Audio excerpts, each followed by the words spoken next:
A igreja, irmãos, é uma instituição de Deus, e ela não é só terrena, ela é espiritual. Nós estamos aqui adorando a Deus, e está havendo um movimento espiritual. Deus está recebendo o culto, e nessa hora Deus está agindo em favor daqueles que estão precisando. Deus revela para o profeta ora, mas Senhor, abra os olhos dele para que ele veja.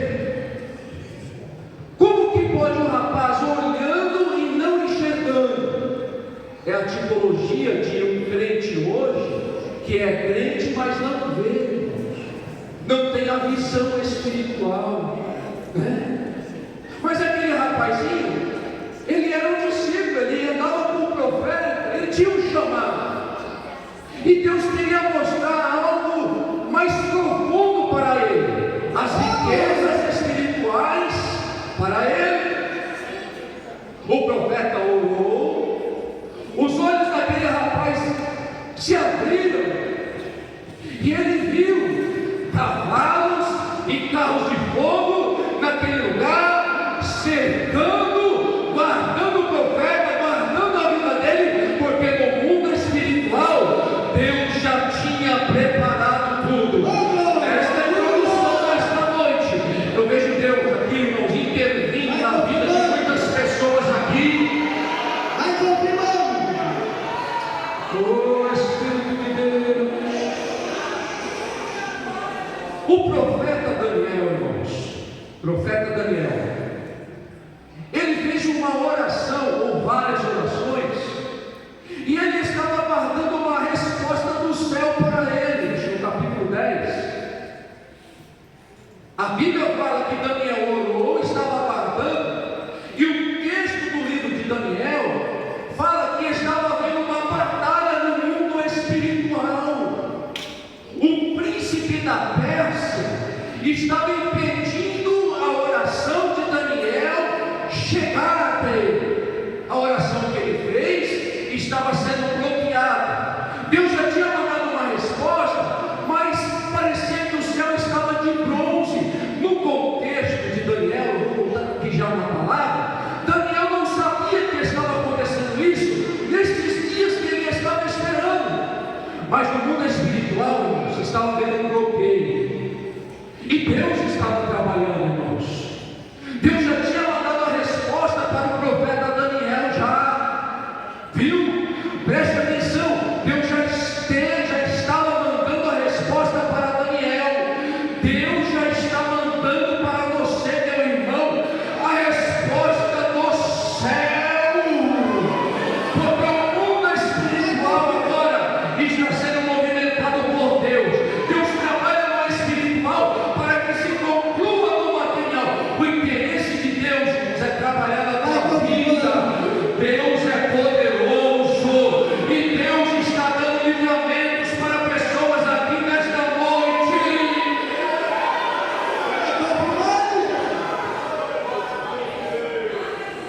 Levanta o braço, trabalha o braço, brilha o braço.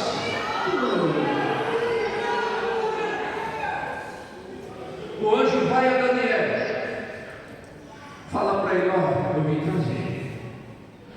Sabe por que estava demorando, Daniel? Porque o príncipe da Pérsia pediu, mas Deus enviou Miguel, o arcanjo guardião de Israel, para pelejar contra o príncipe da Pérsia, e Deus deu a vitória. Deus deu a vitória. A palavra desta noite não é de derrota para a igreja aqui, para nós, é palavra de vitória. Deus está rompendo muitas coisas nesta noite. Há um rompimento aqui no campo espiritual. Há um rompimento aqui, o nome de Jesus vai ser glorificado na tua vida, porque você serve a Ele, você não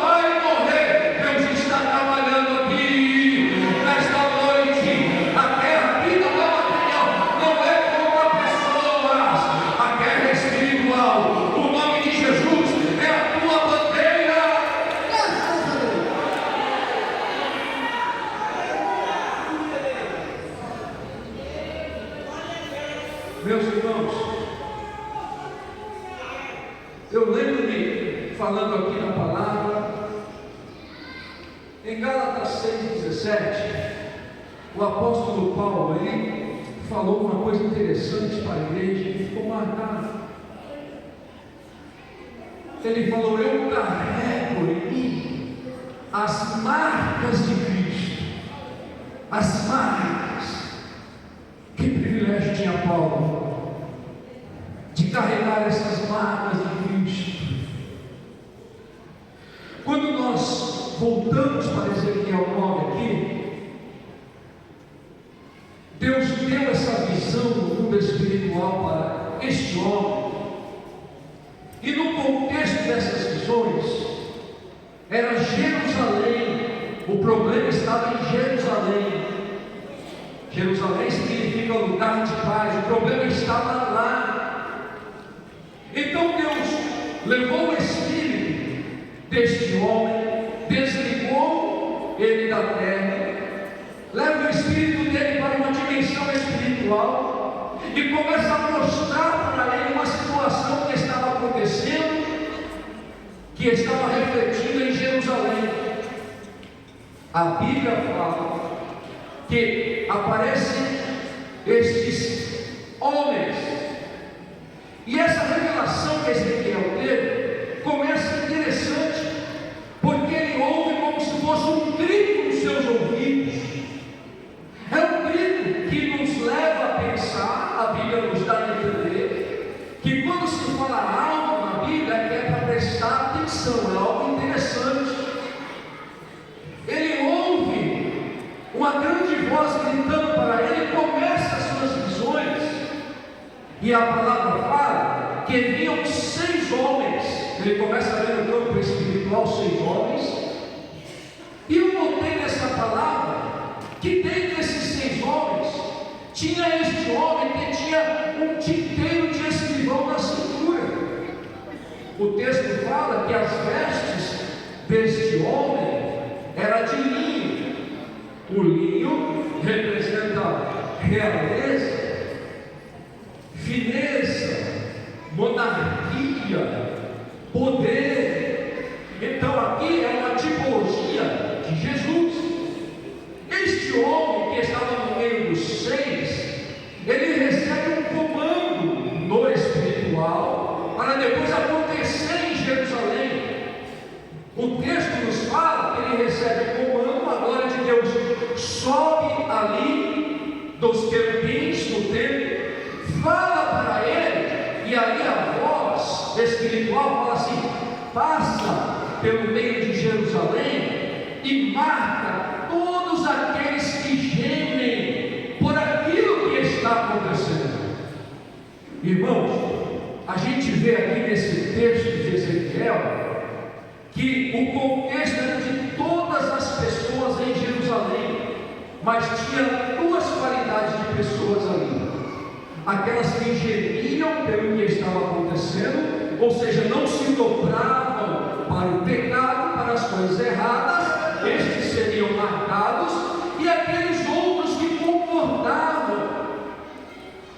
Era como se Deus, por exemplo, passasse aqui hoje, enviasse o seu anjo, fazendo aqui uma conjectura, um anjo para marcar esta igreja aqui em Ferraz, e o anjo ia passar, conhecendo todos de nós, ia fazer a marcação daqueles que não estão se dobrando ao mundo. Agora passava nenhum e observava e falava assim: este servo de Deus, ele está padecendo, pagando o preço do Evangelho, não está se dobrando, não se corrompe, não é briguento, não está pegando voluntariamente. Eu vou matar ele. Andava mais para frente, por exemplo, aí para de outro e olha, fala: peraí, esse meu servo aqui, ele vem na igreja, mas ele está habituado a fazer algo que eu não gosto. Dentro da igreja é uma coisa, lá fora é outra. Ali não dá. Aí o anjo vai e passa. Esse já não ficou com uma marcação. Então era mais ou menos isso aqui: aqueles que pagavam o preço em Jerusalém para servir a Deus eram marcados, mas aqueles que não pagavam ficavam sem a marca.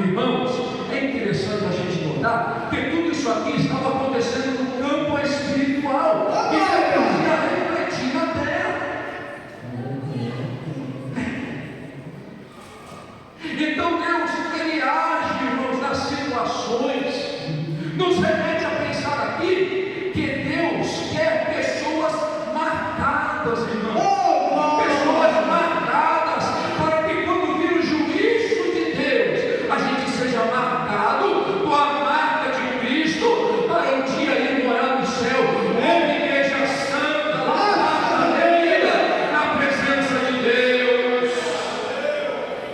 Vai confirmando. Aleluia. Glória. Queridos irmãos, Glória. quando nós vemos esse texto da marcação, a gente percebe que este homem com tinteiro era Cristo. E a marcação foi na testa, irmãos, foi no lugar visível. Apocalipse capítulo 7 e versículo 3, a Bíblia fala que nós seremos marcados, irmãos. Haverá marcas. A marca é importante, irmãos. O texto que nós lemos, e eu vou encerrar já, em Gênesis 4, acontece todo aquele trâmite de Caim, de Abel pastor de ovelha, Caim lavrador da terra. Deus não aceitou a oferta de Caim, porque Deus conhecia o coração de Caim. E a Bíblia fala que depois que ele matou Abel, Deus, porque é Deus de misericórdia, não joga ninguém fora, ele tem compaixão até de Caim. Ele chega para conversar com Caim e tenta reaproximar Caim dele. Fala assim: cadê o teu irmão? Ah, que Deus sabe, né? Cadê o teu irmão, Abel? Aí ele responde muito bruto: porventura, sou eu o guardador do meu irmão? Olha a tipologia daquele irmão, daquela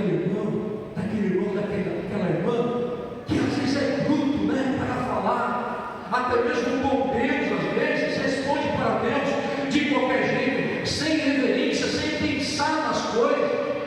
Daí responde assim: sou eu o guardador do meu irmão? Não sei. Deus tentou conversar com ele, né? Tentou. A palavra fala que aí Deus começa a comunicação e dá uma revelação para ele. Fala assim: olha, o sangue dele está clamando da terra até mim, até os meus ouvidos.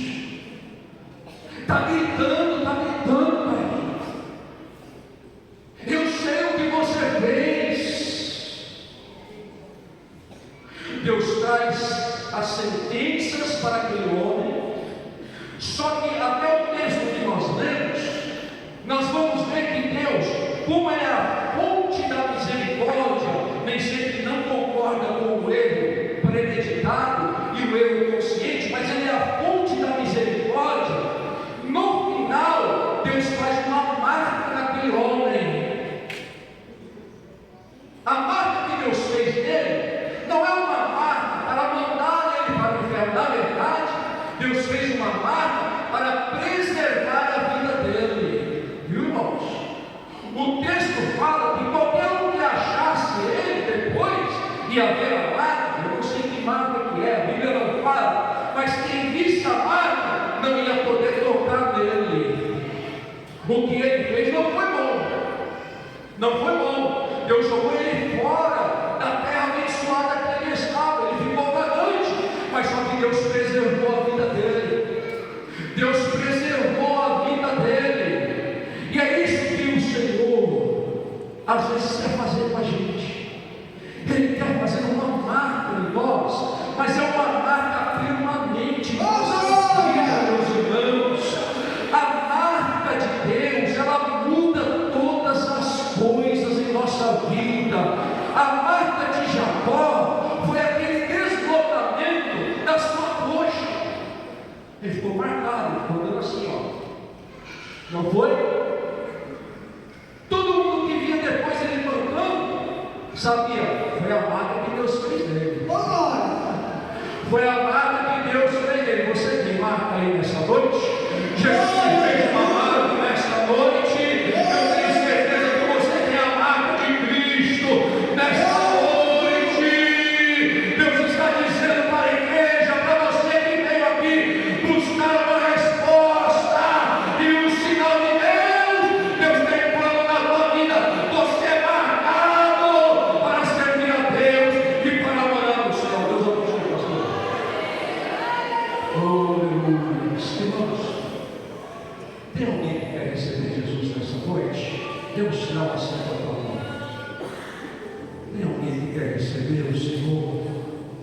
eu encerrei a mensagem assim